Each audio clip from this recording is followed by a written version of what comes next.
Turning now to the Gulf, where Hurricane Milton made landfall last night on Florida's west coast. Time-lapse video showing clouds and rain over Sarasota, Florida, as Hurricane Milton churns towards away from the state. Now, the storm closed in on Florida's west coast, spawning tornadoes and lashing the region with rain and wind hours ahead of its landfall near Tampa Bay. Now, here's video of one of those tornadoes hours before landfall. This one captured on camera in Clewiston, Florida. That's just in between Fort Myers and Palm Beach. The National Weather Service confirmed at least 16 tornadoes in Florida yesterday, with more expected this morning. And these are just a handful of videos that show just how strong Milton was when it hit Florida. In St. Petersburg, you can see a palm tree toppling over from the high wind there. There was also damage to the roof of Tropicana Field Stadium.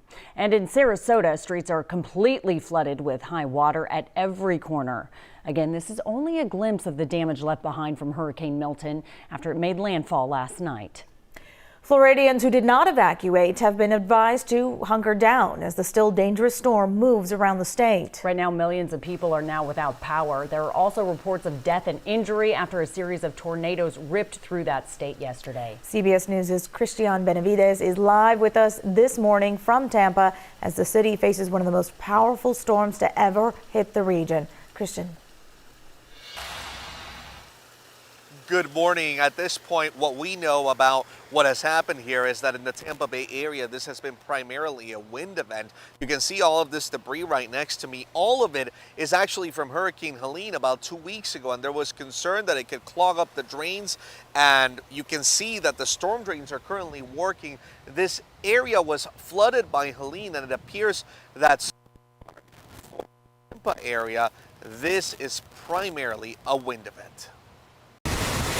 Hurricane Milton came roaring ashore on Florida's west coast overnight, bringing with it life-threatening winds, heavy rains, and dangerous storm surge. I hear a lot of wind outside. Bradenton resident Angie Samaro and her family are riding out the storm at home, located outside of the evacuation zone. We knew that we wanted to stay Closer to the Gulf Coast in Newport Richey, residents and their pets took shelter in this middle school gym. We take this stuff serious, and we live in a flood zone. In the days leading up to the storm, millions were urged to evacuate. Last night, Florida's governor said it's too late for those who did not heed those earlier warnings. You have to shelter in place and just hunker down. Already, there are reports of deaths, injuries, and extensive property damage after tornadoes swept through parts of the state ahead of Milton's arrival.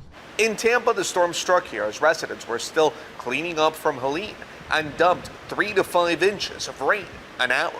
Tropicana Field had been set up as a base for National Guard and emergency workers earlier this week. Last night, strong winds ripped the stadium's roof to shreds. Now, Milton made landfall about an hour south of us. It's south of that where you can see some of the most life-threatening storm surge. That's communities like Fort Myers Beach, communities like Sanibel Island that were decimated and destroyed 2 years ago from Hurricane Ian. So at this point, we're in a sort of wait and see once the sun is up, what sort of damage Milton caused down there.